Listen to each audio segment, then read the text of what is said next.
Study നോക്കുമ്പോൾ കൂടിയോ കമ്മിയായോ നോക്കാൻ നല്ലതാണ്. അത് കോർണൽ യൂണിവേഴ്സിറ്റി ലണ്ടനിൽ അവരെ ചെയ്യണം. നമ്മുടെ സിറ്റിസൺ സയൻസ് പാർട്ടായിട്ട് നമ്മുടെ അവർക്ക് വേണ്ടിയിട്ട് we are doing it for them. എല്ലാം ഫ്രീലാൻസ് ആണ്, ആരും എല്ലാം സെൽഫ് ഇൻട്രസ്റ്റഡ് ആണ്. അതിന് വേണ്ടി ഒരു ഇബേർഡ് ആപ്സ് തന്നിട്ടുണ്ട്. നമുക്ക് എനി ടൈം യൂസ് ചെയ്യാൻ പറ്റും. വേൾഡ് വൈഡ് എല്ലാവർക്കും ലോക്കലൈസ്ഡ് ബേർഡിങ് ചെയ്യാൻ നമുക്ക് കൺസെപ്റ്റ് തന്നിട്ടുണ്ട്. അതുപോലെ തന്നെ നമ്മൾ ഈ ഫൈനൽ റിപ്പോർട്ട് നമ്മുടെ ഈ ഫൗണ്ടേഷന് കൊടുക്കാൻ പോകണം. അവർക്ക് റെക്കോർഡ് കീപ്പിംഗ് ഫൈനൽ ചെയ്യാനുണ്ട്. അപ്പോൾ ഇതിലേക്ക് പുതുതായിട്ട് ഒരു ബേർഡ് വാച്ചിങ് ഒക്കെ സ്റ്റാർട്ട് ചെയ്യുന്നവർ എവിടെ നിന്നാണ് തുടങ്ങേണ്ടത്? ഒരു തുടക്കം പറയുകയാണെങ്കിൽ ബേസിക്കലി ഏത് ഗ്രൂപ്പിൽ ചേരണം. ഒരു എക്സ്പീരിയൻസ് ഉള്ള ആൾക്കാരുടെ കൂടെ ഗ്രൂപ്പിൽ ചേരാനേ ഉള്ളൂ. ഇനീഷ്യലി കുറച്ച് ക്ലാസ് കഴിഞ്ഞാൽ തന്നെ വീട്ടിൽ ഇന്ന് ചെയ്യുന്ന ഒരു കൺസെപ്റ്റാണ് ഇത്. It's not that you have to go to പാർക്കോ സാങ്ച്വറി ഒന്നും പോകാൻ പറ്റും. അത് നമ്മൾ സൗകര്യം പോലെ പോവാം. ബേസിക് നല്ലൊരു ഫോൺ ഉണ്ടാവണം, ആൻഡ്രോയിഡ് ഫോൺ ഉണ്ടാവണം. വീട്ടിൽ നിന്ന് തുടങ്ങി കഴിഞ്ഞിട്ട് പിന്നെ ലേറ്ററോ നമുക്ക് അതൊക്കെ ഹയർ എൻഡ് പോവാം. പിന്നെ പ്രൊഫഷണൽ ഫോട്ടോഗ്രാഫി ആക്കി മാറ്റാം. അതൊരു പ്രൊഫഷൻ തന്നെയാണ് ഫോട്ടോഗ്രാഫി ചെയ്യുന്നത്. ഈ പ്രൊഫഷൻ ഫോട്ടോഗ്രാഫി എന്ന് പറഞ്ഞല്ലോ, അപ്പോൾ ഇത് ഒരു പ്രൊഫഷനായിട്ട് കാണുകയാണ് എന്നുണ്ടെങ്കിൽ അത് നിങ്ങളാണ് കൂടുതൽ ഫോട്ടോ എടുത്തിട്ടുള്ളത്. അപ്പോൾ അങ്ങനെ വരുന്ന സമയത്ത് ഇതൊരു ഒരാൾക്ക് ലൈഫിൽ ജീവിച്ചു പോകാനുള്ള പണം ഇതിൽ നിന്ന് കിട്ടുമോ? കാരണം ജീവിച്ചു പോകാനുള്ള പണം കിട്ടിയാൽ മാത്രമേ ഇതൊരു പ്രൊഫഷനായിട്ട് കൊണ്ടെടുക്കാൻ പറ്റുള്ളൂ. അതിന് ഇവിടുത്തെ മാധ്യമങ്ങളോ അങ്ങനെ ആരാണ് നിങ്ങൾക്ക് വേണ്ടിയിട്ട് ഇതിന് സപ്പോർട്ട് ചെയ്യുന്നത് എന്നുള്ളത്? ഇതിൽ ഫോട്ടോഗ്രാഫി എന്ന് പറയുന്നത് പ്രൊഫഷണലായി ചെയ്യുന്ന പല രീതിയിൽ ചെയ്യുന്നവരുണ്ട്.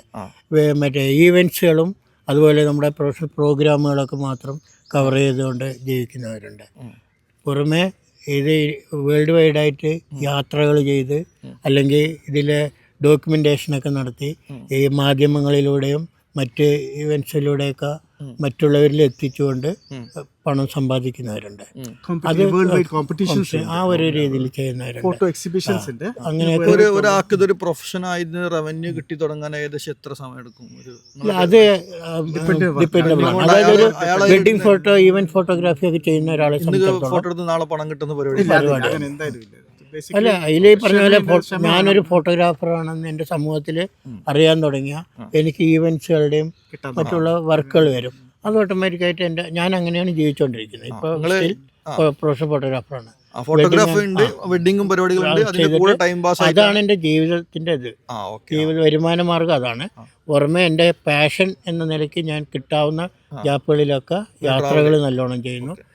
അതൊന്ന് വരുമാനം ഉണ്ടോ എന്ന് ചോദിച്ചാൽ വരുമാനമൊന്നുമില്ല. പക്ഷെ ഒരു മനസ്സുഖം എന്ന് പറയുന്നത് മുന്നോട്ട് പോകുന്ന ഒരു ഗോവ എന്നൊക്കെ പറയാം.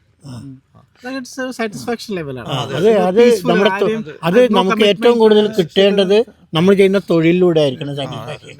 അതായത് നമ്മുടെ ഏറ്റവും വലിയ പ്രശ്നം എന്താന്ന് പറഞ്ഞാൽ ജോലി ചെയ്യുന്ന പല ആളുകളും തൃപ്തിയോടെ ഇഷ്ടപ്പെട്ട ജോലിയല്ല ചെയ്യുന്നത്.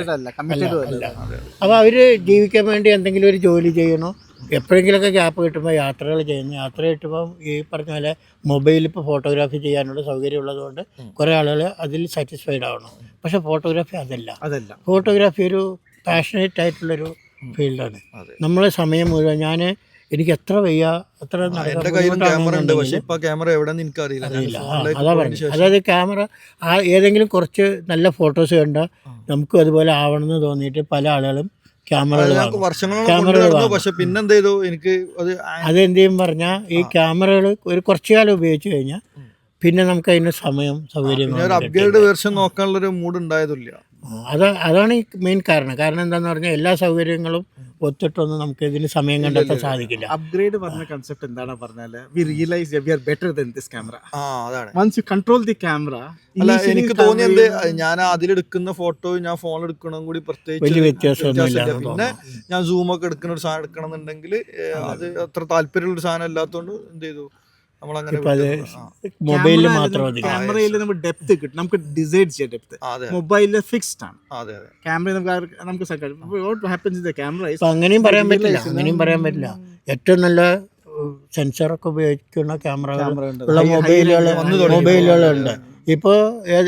പിന്നെ അതിന് എക്സ്ട്രാ ലെൻസുകളും വരാൻ തുടങ്ങി. തീർച്ചയായിട്ടും ഇത് നിങ്ങൾക്ക് നല്ല രീതിയിൽ കൈകാര്യം ചെയ്ത് പോവുകയാണെങ്കിൽ മൊബൈലിൽ തന്നെ ഡോക്യുമെന്റ് ചെയ്യാനുള്ള എല്ലാ സാധനങ്ങളും മൊബൈലിൽ നിങ്ങൾക്ക് ചെയ്യാം. ഇതിലിപ്പോ ഒരാള് ഇതെടുക്കുന്ന സമയത്ത് എപ്പോഴും പറയാം നമ്മൾ അതിൻ്റെ ഒരു നിശ്ചിൽ പോകാന്ന് പറയും. ഏറ്റവും കുറഞ്ഞ രീതിയിൽ ഒരു ലീനിയർ ആയിട്ട് പോകാൻ പറ്റുകയാണെന്നുണ്ടെങ്കിൽ അങ്ങനെ ഇതിന് ഓരോ നിശ്ചികളുണ്ടോ? ഇപ്പോൾ ഉദാഹരണം പറയുകയാണെന്നുണ്ടെങ്കിൽ ഇപ്പോൾ കേരളത്തിൽ മാത്രം അവൈലബിൾ ആയിട്ടുള്ള ഇന്ന സാധനം, അതല്ലെങ്കിൽ ഈ സമയത്ത് മാത്രം വരുന്ന കിളികളാണ് ഞാൻ ഫോക്കസ് ചെയ്യുന്നത്, അങ്ങനെ ഒരു ഇതുണ്ട് അതിൽ? അങ്ങനെ ചെയ്യണതിൽ വലിയ കാര്യമൊന്നും ഇല്ല എന്നുള്ളതാണ്. കാരണം ആദ്യം ചെയ്യേണ്ടത് നമ്മളൊരു ബേർഡ് വാച്ചിങ് തുടങ്ങണം, അല്ലെങ്കിൽ ബേർഡ് ഫോട്ടോഗ്രാഫിയെക്കുറിച്ച് തുടങ്ങുമ്പോൾ നമ്മൾ ആദ്യം ചെയ്യേണ്ടത് നമ്മുടെ പരിസരത്ത് കാണുന്ന പക്ഷികളെക്കുറിച്ച് പഠിക്കുക എന്നുള്ളതാണ്.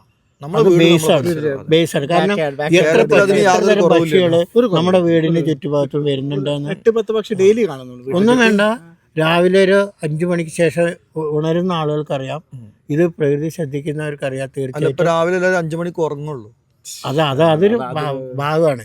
പക്ഷേ നേരത്തെ എഴുന്നേൽക്കുന്ന എല്ലാവർക്കും ഈ ശബ്ദങ്ങൾ കേട്ടിട്ടായിരിക്കും എഴുന്നേക്കാൻ പറ്റുക. ടൗണിൽ പറ്റില്ല തീർച്ചയായിട്ടും. ഗ്രാമപ്രദേശങ്ങളിൽ എൻ്റെ വീടിൻ്റെ ചുറ്റുഭാഗത്ത് നിറയെ മരങ്ങളും വാട്ടർ ബോഡീസൊക്കെ ഉള്ളതാണ്. അവിടെ ഓരോ സീസണിലും പാലക്കാട് പാലക്കാടൊക്കെ തന്നെയാണ്. പാലക്കാട് ബേസ് ചെയ്തിട്ട് തന്നെയാണ് 2-3 ഭാഗത്ത് സ്റ്റേ ഉണ്ടാവും.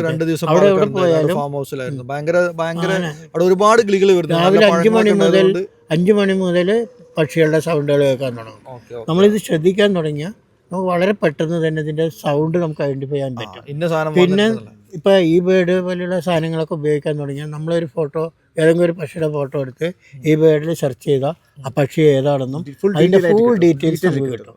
അങ്ങനെ ഒരു വർഷം കൊണ്ട് നമുക്കൊരു 100 പക്ഷികളുടെ പേരൊക്കെ നമുക്ക് സുഖമായിട്ട് പഠിക്കാൻ പറ്റും, ഒരാളുടെ സഹായം ഇല്ലാതെ. പുസ്തകം നോക്കി പഠിക്കണല്ലാതെ നമ്മൾ പാഷനായിട്ട് പഠിക്കുമ്പോൾ പുസ്തകം കൊണ്ട് കിട്ടുന്ന അറിവ് വളരെ കുറച്ചാണ് ഇപ്പോഴത്തെ. ഒരു ഇവന്റ് ഇങ്ങനെ ഹോസ്റ്റ് ചെയ്ത് EH ഫൗണ്ടേഷൻ ആണ്. അപ്പോൾ എന്താണ് EH ഫൗണ്ടേഷൻ നിങ്ങൾ ഇനി അടുത്തതായിട്ട് പ്രതീക്ഷിക്കുന്നത്, എങ്ങനെയാണിത് അടുത്തൊരു ലെവലിലേക്ക് പോകാൻ ഉദ്ദേശിക്കുന്നത് എന്നൊക്കെ ഒന്ന് പറയണമെങ്കിൽ വളരെ നന്നായിരുന്നു. ബേസിക്കലി സുമായിട്ട് പറഞ്ഞ പോലെ നമുക്ക് കുട്ടികളെ ഇൻവോൾവ് ചെയ്യണം വണ്ടിയിൽ.